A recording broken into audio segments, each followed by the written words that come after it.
Your paycheck shows you 3 of the 4 taxes you actually pay.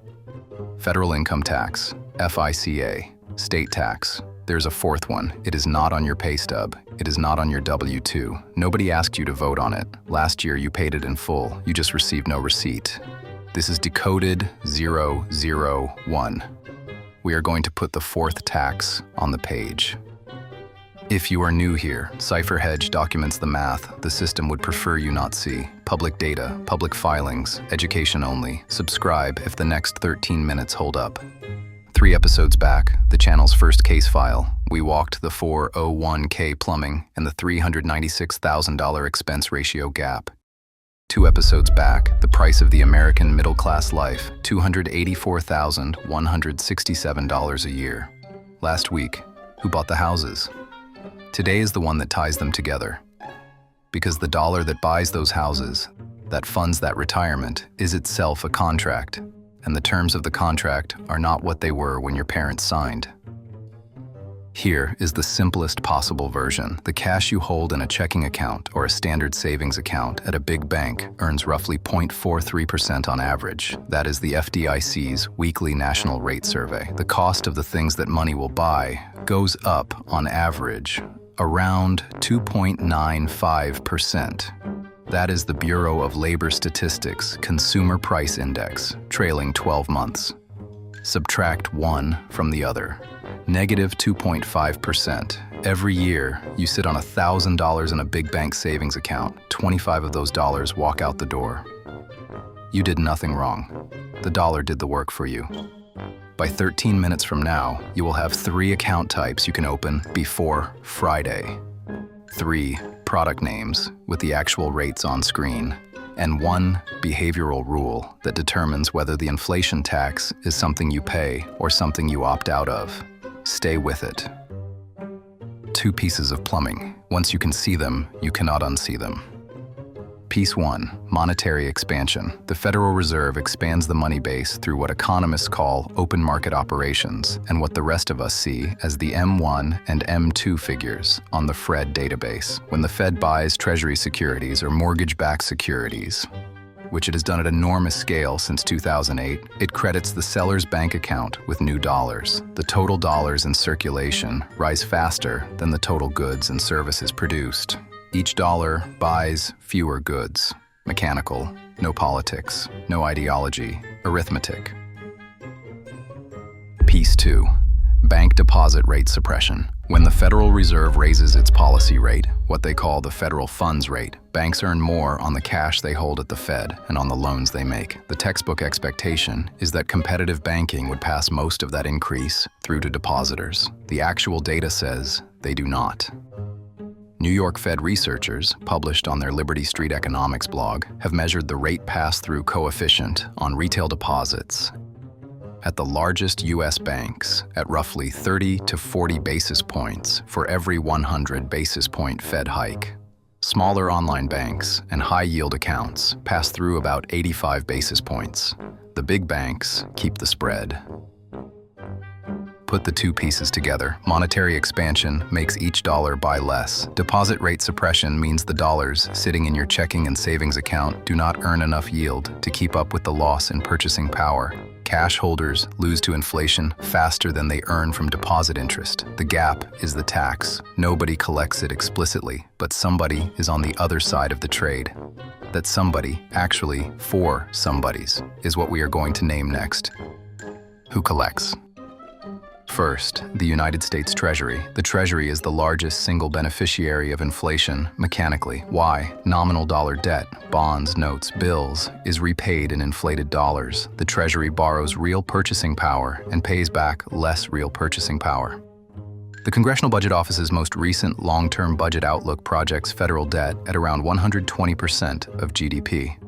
Every percentage point of inflation that exceeds expectations is a transfer from bondholders to the Treasury. This is mechanical. There is no policy debate about whether it happens. There is only debate about whether anyone should be allowed to talk about it. Second, the largest investment-grade corporate borrowers, the share buyback machine of the S&P 500. They borrow at policy-adjacent rates and repay in cheaper dollars. Their balance sheets win the same arithmetic the Treasury wins. The aggregate corporate debt outstanding is in the trillions. The Fed publishes the data. Third, the largest U.S. banks. J.P. Morgan Chase, ticker JPM. Bank of America, ticker BAC. Wells Fargo, ticker WFC. Citigroup, ticker C. These four collect the deposit rate spread we just walked through. Look at any of their most recent 10Q filings. Search net interest income. The line item is right there. J.P. Morgan's NII alone runs in the tens of billions of dollars annually. That is not market timing or trading P and L. That is the spread. Fourth, asset holders broadly. The people who own stocks, real estate, commodities. Their assets reprice with inflation. Cash does not.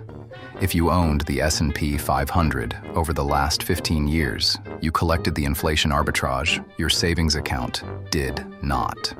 If you owned a fixed-rate mortgage at 3%, you locked in a real interest rate that gets cheaper every year. Inflation runs hot. The asset holders you are bidding against in housing, in equities, in everything. They are sitting on the right side of every one of these trades, and you are sitting on the wrong side of every one of them, unless you hold the assets. 3 exhibits, then the worked example. Exhibit 1. The chart is from Fred. Federal Reserve Economic Data, free, public, run by the St. Louis Fed. The cyan line is the FDIC's weekly national rate for savings deposits since 2010. The amber line is the BLS Consumer Price Index year over year. The cyan line spends almost the entire period below the amber line. The amber shaded area between them is the inflation tax, the gap accumulated on every dollar held in a standard savings account. Run the math. $10,000 held in that account from 2010 through 2025. Total cumulative real loss, roughly $2,800. 28% of the original principal. Lost. Not to a market crash. Not to a fee. To a structural gap. Exhibit 2. We saw this one in Segment 3. New York Fed Liberty Street Research. Researchers at the Federal Reserve's own bank measured the rate pass-through coefficient at the 4 largest U.S. banks, 30 to 40 basis points per 100 basis point Fed hike. The smaller online and high-yield banks pass through 85. The math is publicly available. The link is in the description. You can read it tonight. Exhibit 3. J.P. Morgan Chase's most recent 10Q filing, net interest income, the spread between what they earn on loans and securities and what they pay depositors, is the largest single revenue line in their income statement. This is not Wall Street trading desks. This is the math we just walked through on the balance sheet of one bank, disclosed by them every quarter on Edgar. Free, public, sitting there. 3 exhibits. The same math, 3 different angles. Now the worked example. A real number, yours, if you have an emergency fund, $50,000 in a Bank of America standard savings account at 1 basis point, 0.01%, APY. That was the disclosed rate through 2022. CPI for that year was 8%. The math is one line. Real loss, $3,995 in 12 months on one account to one tax. That money was not lost in a market crash. It was not eaten by fees. It was transferred to the Treasury through inflated dollar repayment of federal debt, to the bank through the deposit rate spread we just sourced from their own 10Q, to asset holders through the repricing of everything not cash. You paid the tax in full. You received no receipt. If that number bothers you, good. The next 90 seconds tell you what to do about it. 3 layers. None of them require a miracle. All of them require that you stop paying the 4th tax silently. A layer 1, the emergency fund layer. Move the cash you actually need accessible, 3 to 12 months of expenses, out of a 1 basis point big bank savings account and into one or more of these 4 products. I-bonds, Series 1 savings bonds, bought at treasurydirect.gov. The interest rate is partly fixed and partly indexed to CPI. Cap of $10,000 per person per calendar year, 1 year minimum hold, no fees. Direct from the United States Treasury, TIPS. Treasury Inflation Protected Securities. Bought through a brokerage. Market traded. Principal adjusts with CPI. Coupon paid on the adjusted principal. Available in 5, 10, and 30-year maturities. High-yield savings accounts. Marcus by Goldman Sachs. Ally Bank. Wealthfront Cash. Capital One 360 Performance Savings. Most paying somewhere between 4 and 5% APY at the time of this script. Rates change weekly. Verify before you click. Short duration Treasury bills. Bought directly from treasurydirect.gov. Maturities of 4, 8, 13, 26 weeks. State and local tax exempt. Currently yielding above 5%. Layer 2. The long horizon layer. Money you do not need for 10 years or more goes into broad market equity index exposure inside a tax-advantaged account.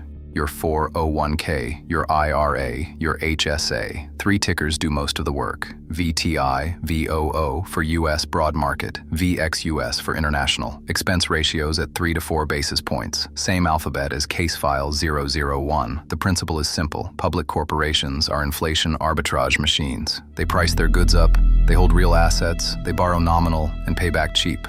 You want to own them, not work for them. Layer 3. The behavioral rule. 6 to 12 months of expenses in nominal cash is the maximum. Anything above that goes into the long horizon layer or the inflation-linked emergency layer. Nominal cash above your liquidity floor is not safety. It is a position. A position that loses 2.5% of purchasing power per year on average in the current regime. You are paying to be lazy, and the bill comes due silently every 12 months. The closing line. The inflation tax is real and unavoidable as long as you hold dollars. The only question is whether you are paying it on cash you forgot to deploy or cash you have consciously chosen as your liquidity buffer. Lazy holders pay. Conscious holders accept the cost knowingly. The difference is a single hour with Treasury Direct open in one tab. Quick disclosure, when this channel names tickers or Treasury products, I will tell you whether the channel or I hold them. Today, any positions are disclosed on screen above and pinned in the comments. Education only. Talk to a licensed fiduciary before sizing anything. Decoded 001 is closed.